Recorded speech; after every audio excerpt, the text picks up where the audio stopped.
नमस्कार दोस्तों। पिछले वीडियो में अपन ने यहाँ तक पढ़ लिया था कि धीरे धीरे हम्मीर की आंखों में नींद घुलने लग गई। रानी अपने आप में तन्मय होगा उठी कि मारे रात्या नींद नहीं आवे। सुपने में माने ये टेढ़े छबीलो छेड़े छबीलो बरतार जी गीत की स्वर लहरियाँ थिरक रही थी। यानी रानी बहुत अच्छे से अपने आप में भाव विभोर हो गई थी, गाने लग गई थी। भीलों के कंधों पर धनुष बाण भी थे। देखते ही देखते देशभक्त प्रजा ने धन का अंबार लगा दिया। भीलों ने कठोर वचन और श्रम के द्वारा प्राप्त सारा ही धन हम्मीर के चरणों में रख करके कहा कि आप चित्तौड़ को मुक्त करवाएं। यानी अपने पास में जितना भी धन था सभी भीलों ने वो धन ला करके सारा हम्मीर के चरणों में रख दिया। ये होती है स्वामी भक्ति। हर मेवाड़ी की यही आवाज़ है कि मालदेव के अत्याचारों और यवन सैनिकों के जो उनके धींगा धींगी से प्रजा आतंकित थी, यानी काफ़ी परेशान थी। तभी अनग सिंह आ गया और उसका अप्रत्याशित आगमन सबको आश्चर्यचकित करने वाला था। यानी अचानक आ गया था, अनग सिंह को भेजा कहीं और था और वह विशाल और विचित्र वीर राणा के चरणों में नतमस्तक होकर के बैठ गया। हम्मीर ने उसके आवभगत की, यानी हम्मीर ने सबसे पहले उसे आवभगत की मतलब बैठने के लिए कहा। बोला, क्या बात है अनग, युद्ध की घोषणा कर दीजिए, समय आ चुका है, कब आक्रमण होगा ये बात करता है। तिथि निश्चित नहीं है, अभी थोड़ा धैर्य रखिए। प्रजा में भी अभी तीव्र असंतोष है और इस तीव्र असंतोष में का एक फल यही हो सकता है कि हम इन असंतुष्ट मानवों को संग्राम भूमि में उतार दें और जुझार बन जाएंगे। मोजीराम ने अनंग सिंह की वार्ता से अवरोध उत्पन्न किया। ठाकुर साहब, शाही सेना का समर्थन प्राप्त करने वालों में युद्ध होना सहज ही है। कामदार जी, ये है धन पड़ा है, ये सिक्के पड़े हैं, इन्हें गिनिए और युद्ध की चर्चा आपको शोभा नहीं देती है। हम्मीर ने उत्तेजित होकर के कहा, अनंग सिंह, मर्यादा का उल्लंघन उचित नहीं है। अपने आप को उतना चतुर और बलवान न समझो कि तुम्हारा प्रतिद्वंदी जन्मा ही नहीं है और अपनी इस अशिष्टता की जिससे अक्षमा याचना करो। अनग सिंह की लाल लाल आंखों से अंगार बरस पड़े और पवन सिंह का हाथ खड़ग पर चला गया था। पवन सिंह का हाथ वो खड़ग यानी तलवार पर जाता है। हमारा हुक्म है, यानी हमारा ये हुक्म है कि अनग सिंह ने क्षमा मांगी और तुरंत वहां से चला गया। हम्मीर ने व्यथित होकर के कहा, वीर विवेक से दिन प्रतिदिन दूर हो रहा है कि ये अनग सिंह है वो बुद्धि से काम नहीं ले रहा है, सिर्फ बल के बूते पर ही सब कुछ कर रहा है, इसलिए वो रास्ते से भटक रहा है। दीवान जी, आप इसे अधिक सिर पर मत चढ़ाइए, कभी यह हम सबके लिए घातक सिद्ध होगा। पवन सिंह ने आवेश में कहा, यह दरबार की प्रतिष्ठा का प्रतिकूल है।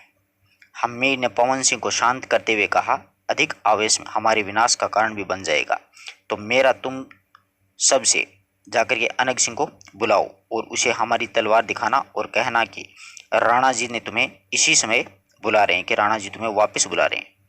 मेरा प्रणाम करके अश्वारूढ़ हो गया।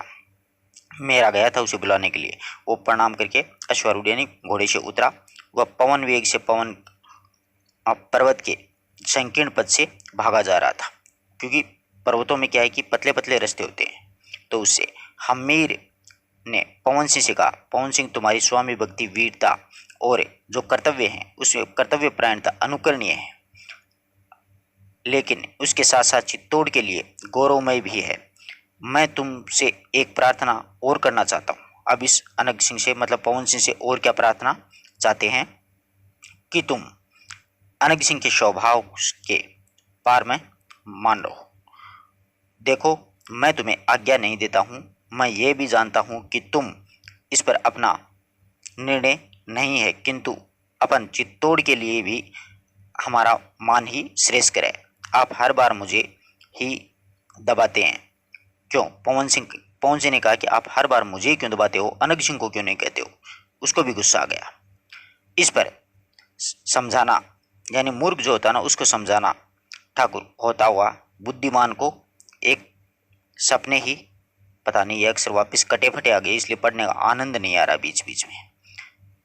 तत्पश्चात हम्मीर ने अपनी, नीचे की पंक्ति पढ़ने की कोशिश करेंगे कि तत्पश्चात हम्मीर ने अपनी प्रजा का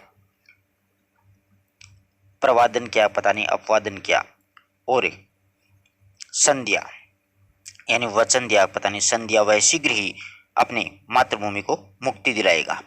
और उसके चले जाने के बाद में हम्मीर ने सबको जाने का आदेश दे दिया। हम्मीर मंत्रणा कक्ष में चहलकदमी कर रहा था कि उद्विग्नता से के कारण कभी कभी उसके अधर अस्पष्ट शब्दों का उच्चारण कर देते थे और अनग वस्तुतः उन्मादग्रस्त हो गया था और उसे इस तरह वार्तालाप नहीं करना चाहिए, और इस तरह के वाक्य उसके मस्तिष्क में घूम रहे थे।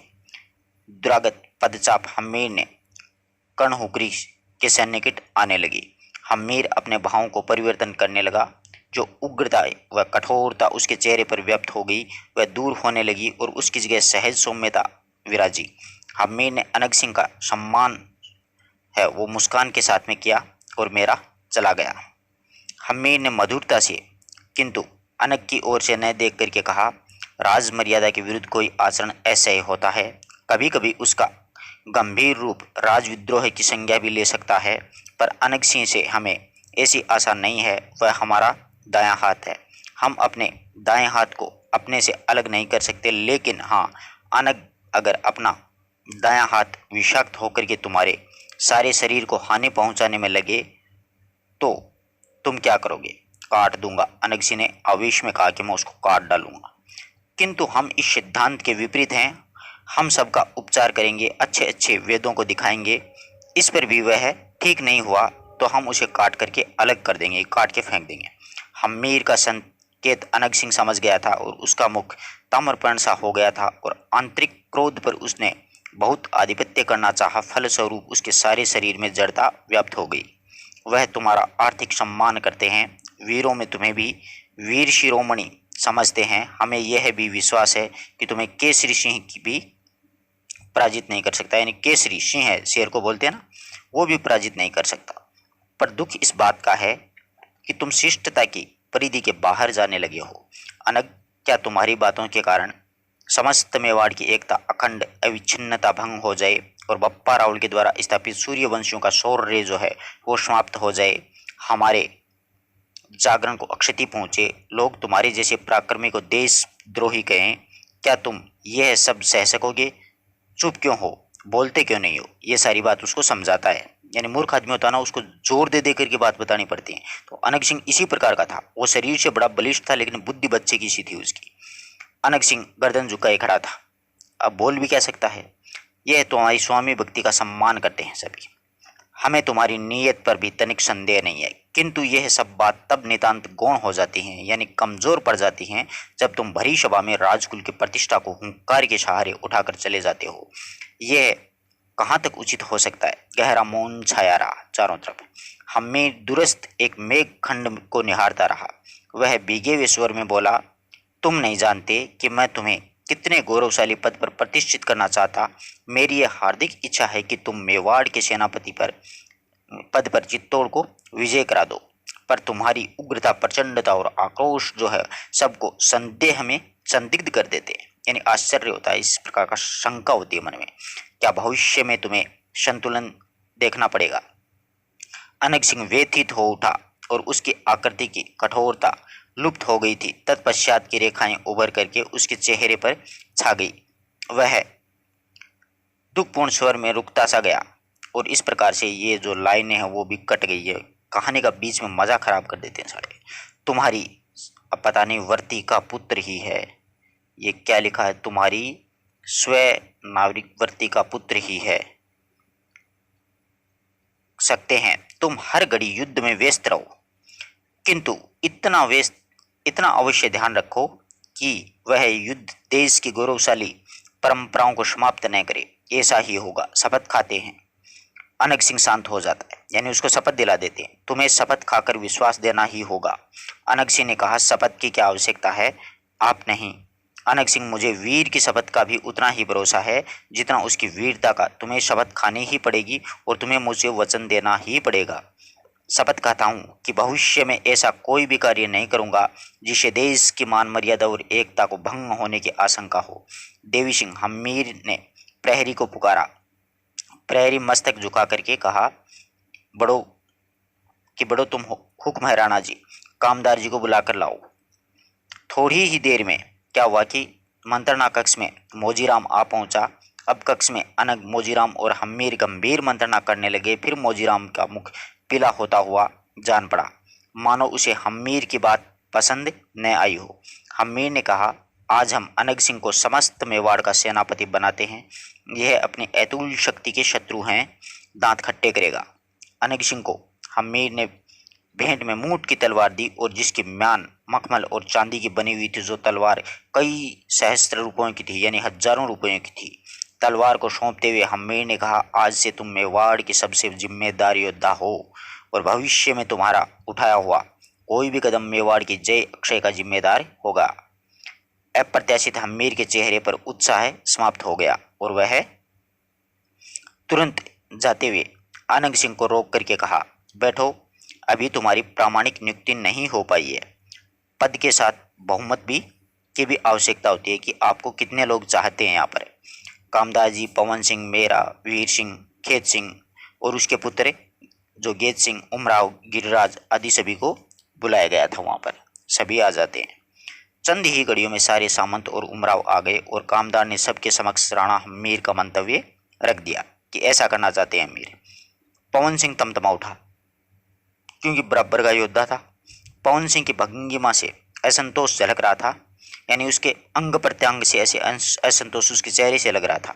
गिरिराज के अतिरिक्त सो गया, आतंकित हो गया। गिरिराज आतंकित हो गया था। हम्मीर ने सबको चेहरे के भावों को पढ़ा। वह समझ गया सामंत लोग इस बात से प्रसन्न नहीं है और आज सामंत और उमराव के बलबूते पर मेरा शासन चल रहा है। यदि ये सब लोग रुष्ट हो गए तो परिणाम बुरा ही होगा। ये अपन से मुंह मोड़ लिया तो अपन शासन कैसे चलाएंगे। तो हम्मीर काफी देर तक विचार मग्न बैठा रहा। उपस्थिति में कानाफूसी चल रही थी। हम्मीर तुरंत उठा और उसने संकेत से पवन सिंह को बुलाया और मंत्रणा कक्ष में के पार्श्व में एक अन्य लघु व्यक्तिक मंत्रणा कक्ष और था, उसमें दोनों गए और अंतव्यस्त होकर के बैठ गए। दोनों मतलब बात करते हैं। हम्मीर ने भोलेपन से कहा, मैं तुम्हारे मुख्य भावों को अच्छी तरह से पढ़ चुका हूँ। तुम अनंग सिंह को महासेनापति बनाने पर रुष्ट हो गए हो, पर मेरे समक्ष सामने और कोई इस प्रकार का प्रश्न है कि व्यक्ति का पता नहीं, ये वापिस पंक्तियां कट गई, के अनुसार मैं आपकी आज्ञा ही मान सकता हूं। तुमने हृदय का वो हल्का दिया। अच्छा, तुम जरा मेरा को मेरे पास में भेज दो, यानी मेरा है उसको भेजो। थोड़ी देर में मेरा आया। वह उदास था और हम्मीर को वह रोष भरी दृष्टि से देख ही रहा था। और हम्मीर ने उसके कंधों को सहलाया और कहा, अनंग सिंह का महासेनापति बना देना तुम्हें भी सहन नहीं है। यानी किसी को भी अच्छा नहीं लगा। अनंग सिंह इसी प्रकार का क्रूर प्रवृत्ति का आदमी था। नहीं, क्यों नहीं। अब राजा के सामने बोले तो बोले कैसे, क्योंकि जो व्यक्ति पल भर में धैर्य खो देते हैं वे देश का हित कैसे सह सकते हैं। फिर अनंग सिंह ने अक्षत्रिय जाति का झूठा दंभ और अभिमान जो है वह अपने को असाधारण मानता है तथा वह भील, भीगा इत्यादि लोगों को हेय और नीचा समझता है। यानी भीलों वगैरह को वो नीचा समझता है, अपने आप को क्षत्रिय समझता है और इसका घमंड भी है उसको।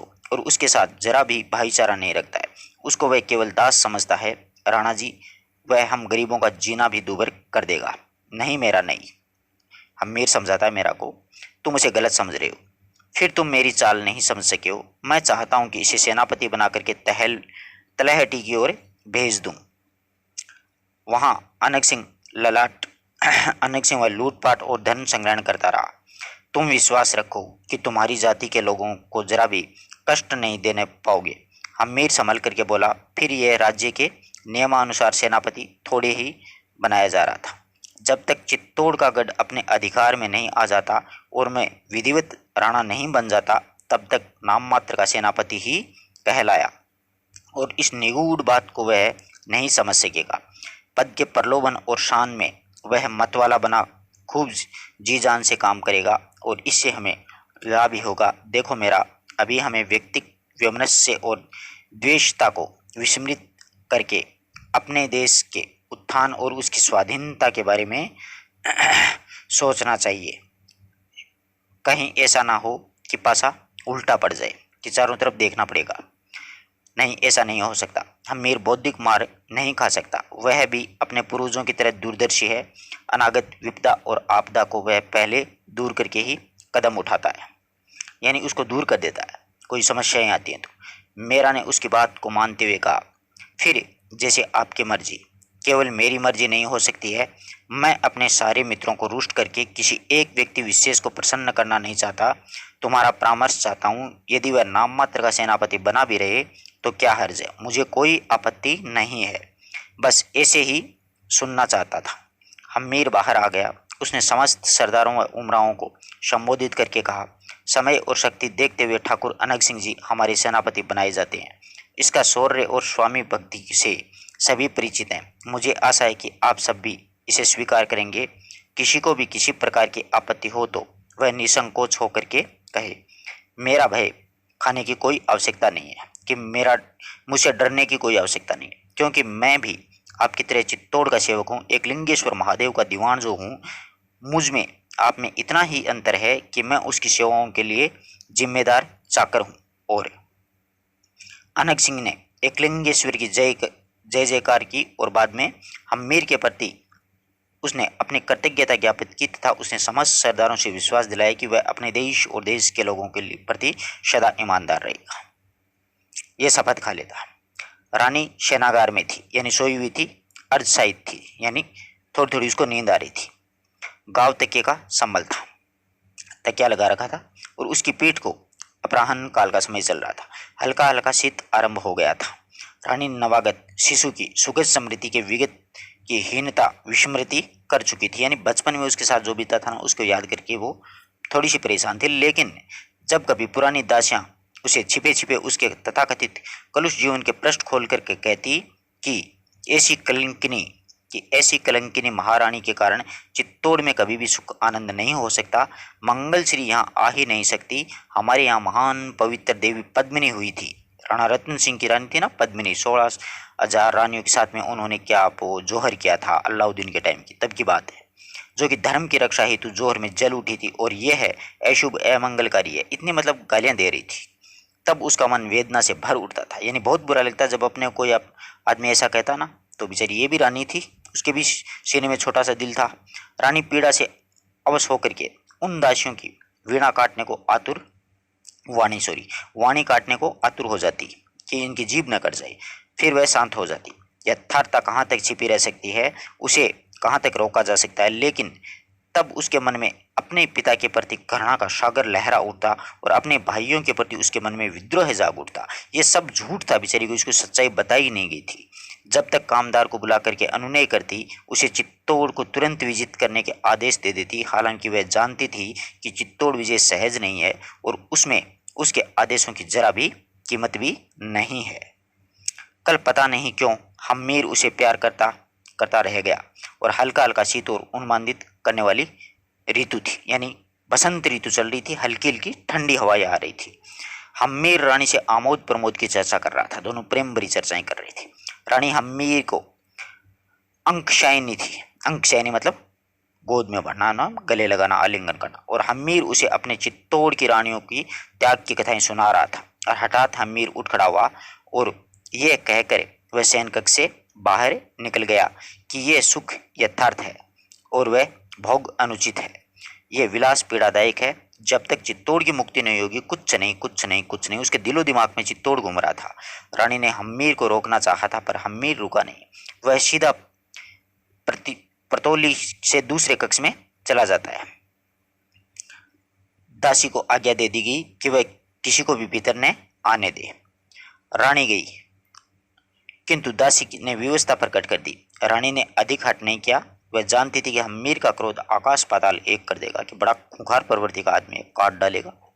लेकिन उसने रानी को रात भर निंद्रा नहीं आई। बेचारी को उठापटक चल रही थी दिलो दिमाग में।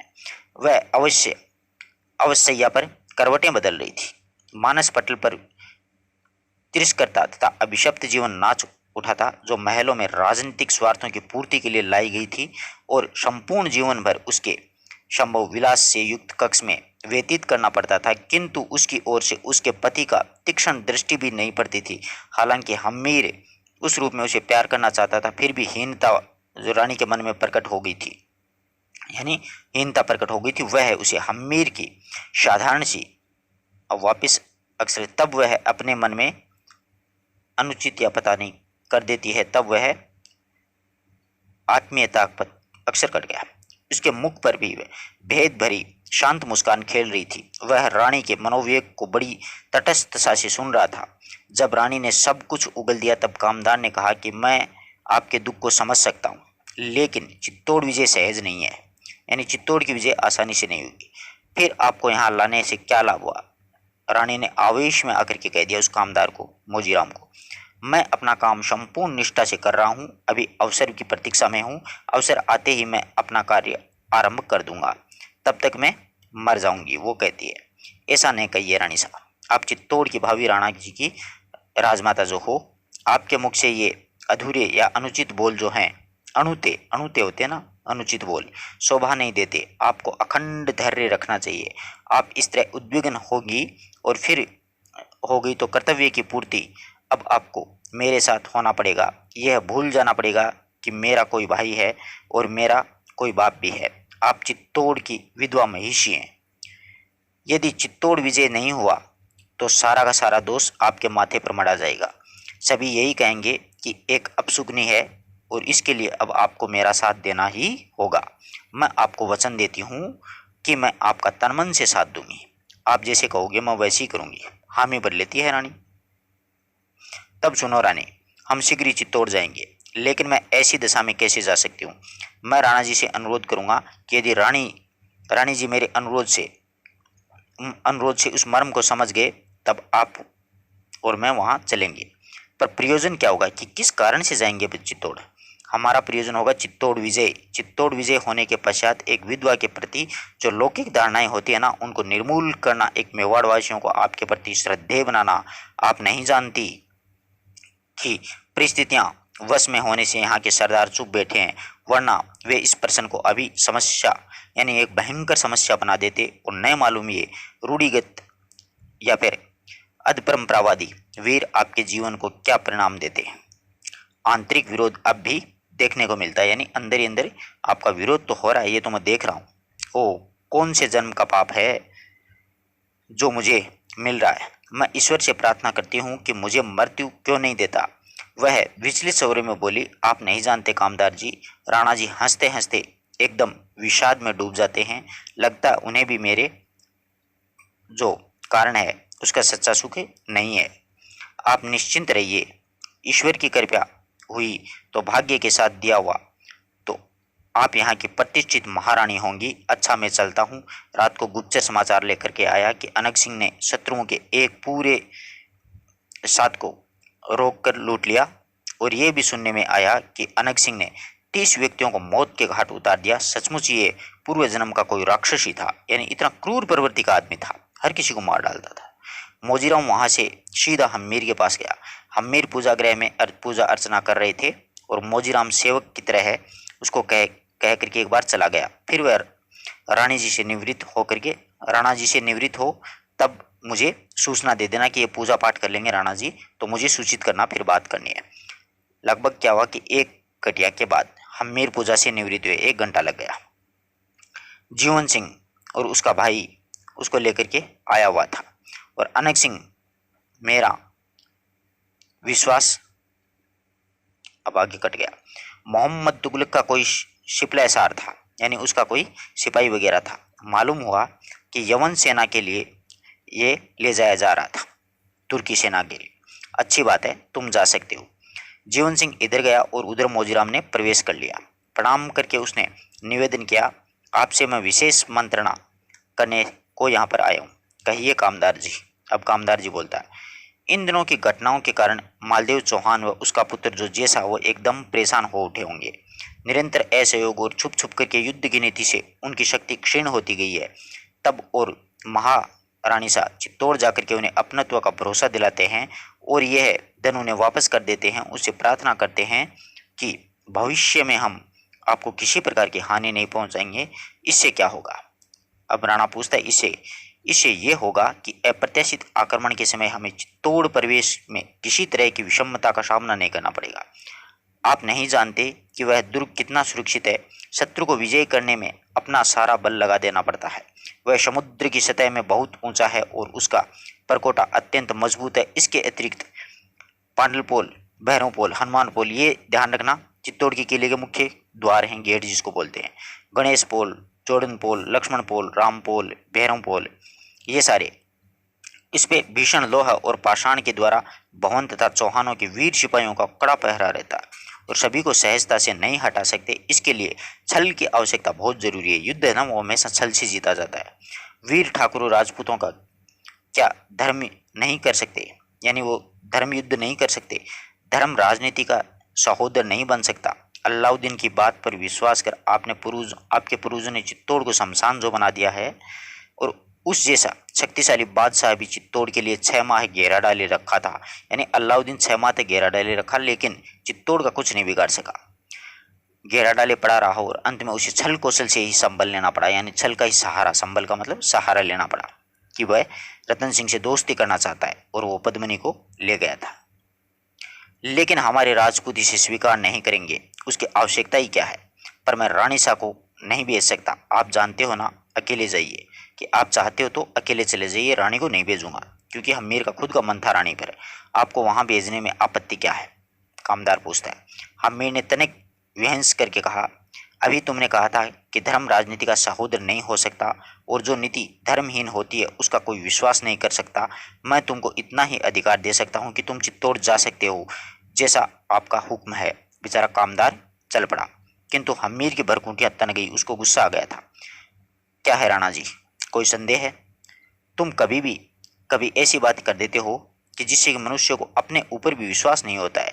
तुम भी कूटनीतिज्ञ हो, कहीं तुम हमारे रहस्यों का उद्घाटन करने के लिए तो चित्तौड़ नहीं जा रहे हो, और तुम्हें रुष्ट नहीं होना चाहिए। अपनी शंका को तुम्हारे समक्ष स्पष्ट रूप से रख रहा हूं, और उसका तात्पर्य ये नहीं है कि मैं तुम्हारा विश्वास खो बैठा हूं। मैं तो केवल तुम्हें मतलब तुम्हारे सामने वो बात रख रहा हूं। ये बात है अब मेरा वो उनको कामदार को भी कहता है। कामदार के मन में जरा भी कलुष नहीं था, किंतु इस अप्रत्याशित आरोप का कामदार के मुख में पीड़ा छा गई थी और वह हकलाता हुआ बोलता है, राणा जी, मैं जिस दिन से यहाँ पर आया हूँ उस दिन से मैंने आपको वचन दिया, उसी दिन मैंने आपका दास स्वीकार कर लिया और मैं उसी का जो दारमदार के वफादार बन गया था, और जिसकी आवश्यक रोटी खाता हूँ या अनाज खाता हूँ। कल आप मुझे किसी और की ओर से वफादार हो जाऊंगा, यानी कोई और मिलेगा तो उसका वफादार हो जाऊंगा। हमारा काम तो यही है। सच्चा दास वही होता है जो अपने स्वामी का अन्न खाता है, अपना उसका एक कहना मानता है। दो दास के लिए तो कल के स्वामी का कोई महत्व नहीं होता है, और आपका मुझ पर बहुत उपकार है, मतलब अभी मैं आपकी सेवा में हूँ। तो लाइए अपने हथेली में आग रख करके आपको विश्वास दिलवाता हूँ।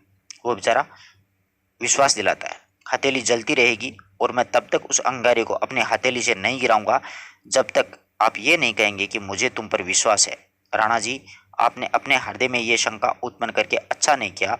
मोजीराम चित्तौड़ को मुक्त कराने के लिए ही आया है। मोजीराम की आंखों में अश्रु झलक आई, बेचारे को दुख हुआ। हमीर को अपनी भूल का पछतावा आया। वह अपनी बातों को संवारता हुआ बोला, तुम उत्तेजित हो गए हो। मेरे कथन का इतना गंभीर रूप लेकर के तुमने अच्छा नहीं किया। मैं तुम्हें एक अर्थहीन बात नहीं कही है। तुम्हारे पर दुर्भावना से कोई आक्षेप लगाने की कोई मेरी मंशा भी नहीं थी। मोजीराम ने अपने दुपट्टे से अपने आंसू पोंछे। वह अत्यंत व्यथित स्वर में बोला, क्षमा चाहता हूँ, पर राणा जी, आप अपनी चतुराई को सीमाहीन करने लगे। कथन है कि ज्यादा होशियारी से कभी न कभी किरकिरी पड़ती है। हमीर नत दृष्टि करके बोला, हमीर, तुमसे क्षमा चाहता हूँ।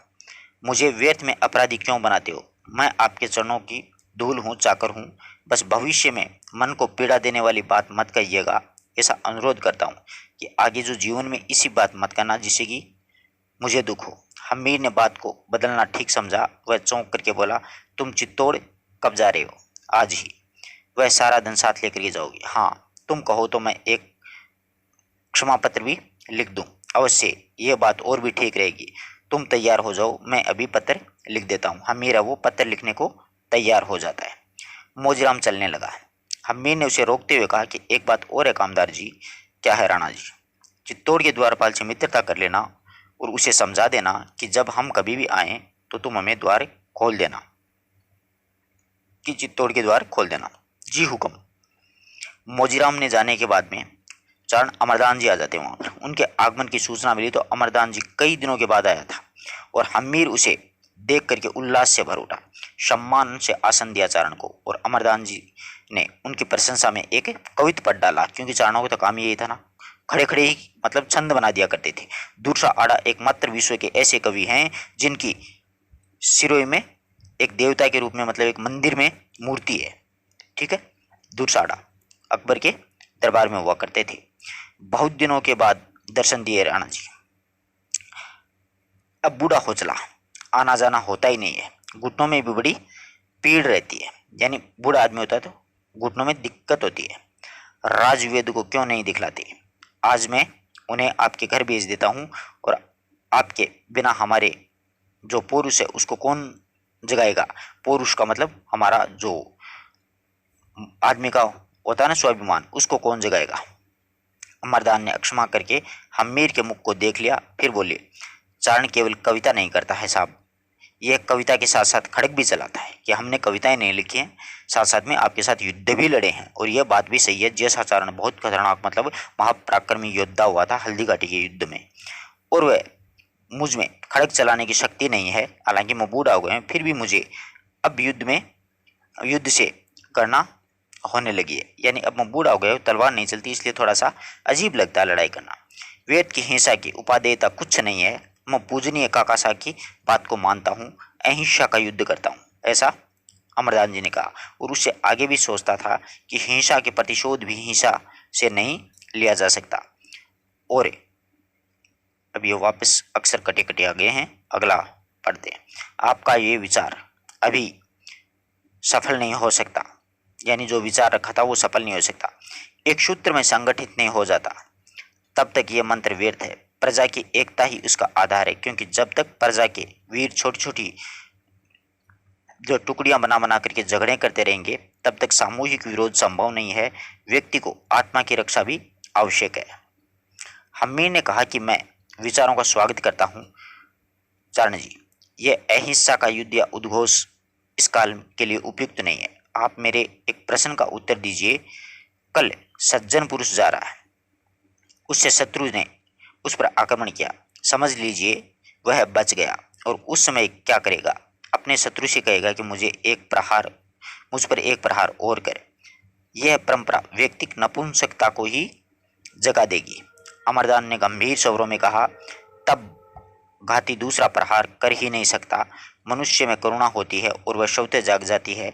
एक रक्त रंजित मानव तुम्हारे सामने खड़ा है, वह करुणा प्लावित स्वर में ललकार रहा है, मुझे और मारो, मुझे और मारो। क्या तुम उसे मार सकोगे? मुझे विश्वास है कि तुम ऐसा नहीं कर सकोगे। मानवीय संवेदनाओं से युक्त जीवात्मा ऐसा क्रूर कार्य नहीं कर सकती, और यह है दुष्कृत्य क्रूर प्रवृत्ति वाले प्राणियों से ही हो सकते हैं, यानी ऐसे बुरे काम कोई खूंखार प्रवृत्ति का आदमी कर सकता है। समय आने पर अपने विचारों पर प्रजा अवश्य गौर करेगी। इतना कहकर के हमीर ने चारण से निवेदन किया, आप आ गए हैं तो एक पत्र लिख दीजिए। चारण ने पत्र लिखा। मोजीराम वह पत्र लेकर के चित्तौड़ के लिए रवाना हो गया, और वह अकेला ही गया। सूर्य आकाश के मध्य में आया और प्रखर किरणों में हमीर भोजन करके घूम रहा था। तभी अनंग सिंह अश्व पर आरूढ़ होकर के पवन वेग से आया, यानी बहुत तेज, और अपने अश्व को झील के कगार पर छोड़ करके सीधा ही खास महल में आ गया था, यानी घोड़े को झील पर छोड़ दिया था। इस ओर आया और हमीर ने उसे मंत्रणा कक्ष में बैठने को कह दिया कि आप यहाँ पर बैठिए। थोड़ी देर बाद में क्या होता है कि अनंग सिंह वहां पर उगता गया और उसने क्रोध से अपनी मूंछों पर 2-3 बार ताव दिया, और उसने जो ही हमीर को देखा त्यों ही उन्हें प्रणाम करके बोला, मेवाड़ के योद्धाओं के साथ ये खेल उचित नहीं है। हम चौहानों के समक्ष कभी झुकने को तैयार नहीं है। आपने वह संपत्ति और पत्र भेज करके समस्त मेवाड़ वासियों का क्या किया है? अपमान कर दिया। गुस्सा आ गया अनंग सिंह को। हमीर ने कनखी से अनंग सिंह को देखा और फिर मुस्कुरा करके बोले, तुम प्रचंड हो, क्षण क्षण में उग्र हो जाते हो, बात बात पर तुम बिना बात ही विचार किए कुछ न कुछ कह डालते हो, यानी तुम सोचते नहीं हो। अनंग सिंह ने तुरंत कहा, मैंने उस पत्र को अपने आंखों से देखा है कि आपने पत्र भेजा और मैंने देखा है। अवश्य देखा है, किंतु मेरे हाथ से लिखा हुआ नहीं है, वह चारण जी के हाथ से लिखा हुआ है। हस्ताक्षर भी चारण जी के ही हैं। ओ मेरे वीर सेनापति, यह नीति युद्ध है। तुम्हें इससे पीड़ा होगी, पर इस बार फिर रक्तहीन युद्ध करने की मंशा है कि अब की बार भी रक्तहीन युद्ध करेंगे। यूं ऐसे ही युद्ध को, इससे मेरा क्या अच्छा होगा, कह करके अनग वापस अक्षमा मांग चला था। हम्मीर हंसने पड़ा और सनेश ने निंद्रा दोषी की गोद में सो गया था। निंद्रा देवी यानी उसे नींद आने लगी। उसकी अवहेलना वह नहीं कर सकता, और इसके अतिरिक्त कई सैनिक और भी थे। मोजीराम पांडुपोल के पास में पहुंचता यानी चित्तौड़ चला जाता हो। पहरेदार ने उसकी सूचना जेसा को पहुंचाई। जेसा कौन था? मालदेव का बेटा। सूचना पहुंचाने पर और लाने में लगभग 2 घड़ी समय लग गया। जेसा का छोटा भाई हरि सिंह स्वयं उनकी अफगानी करने के लिए आया, और पवन सिंह का भी मोजीराम ने उन सबका परिचय कराया।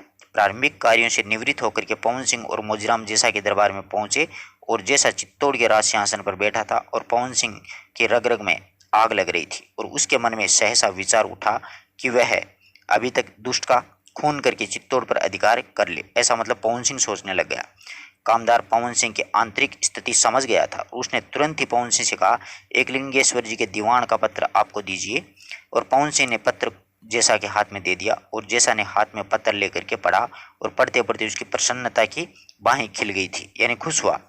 मोजीराम ने नतमस्तक होकर के कहा, आपका सारा कोष आपके सामने प्रस्तुत है। राणा जी ने क्षमा मांगी है, और भविष्य में ये आश्वासन भी दिया है कि आपकी प्रजा और दासों को किसी प्रकार से कोई हानि नहीं पहुंचाई जाएगी। अब वो खुश हो जाता है, जैसा मालदेव का बेटा। जैसा ने मोजीराम को एकांत में लेकर के बातचीत की, और बाद में बड़ा ही मुदित मन से बाहर आया, और पवन सिंह को संबोधित करके बोला कि खेद है ठाकुर साहब, कि हम चित्तौड़ आपको नहीं दे सकते। इसके अतिरिक्त आप हमारा सर्वस्व ले सकते हैं, कि चित्तौड़ नहीं देंगे और कुछ भी ले लो। पवन सिंह की तोरियां बदल करके कुछ कहना ही चाहा था, लेकिन तुरंत ही मोजीराम ने बीच में कहा, चित्तौड़ आपका ही समझिए। वीर जहां भी जाते हैं वहां पर नया नगर बसा लेते हैं। मैं आपसे प्रार्थना करना चाहूंगा कि भविष्य में हमारी मित्रता बनी रहे। मित्रता खंडित कभी नहीं हो सकती, कि मित्रता को नहीं तोड़ना है। बस इसी उद्देश्य को लेकर के मैं आपके पास में यहाँ पर आया था, मोजीराम ने जैसा को कह दिया। उसके बाद में मोजीराम और पवन सिंह लगभग 1 सप्ताह भर वहां पर रहे, और उनका राजसी सम्मान भी हुआ। जैसा ने कई बार अनग सिंह की शिकायत की, और उसने उसके 4 सैनिकों की हत्या भी कर दी थी। उसका विरोध पत्र भी जैसा ने हम्मीर को भेजा था। हम्मीर ने उसका उत्तर विनम्र शब्दों में चारण से लिखवा करके भेज दिया, ताकि जैसा उसे कुछ कहे भी तो वह अस्वीकार कर लिया जाए। और उसने पत्र में शीघ्र ही अनग सिंह पर कठोर कार्रवाई करने का आश्वासन भी दिया था, कि हम अनग सिंह को कठोर कार्रवाई करेंगे। समय अपने पांव पर खड़ा है।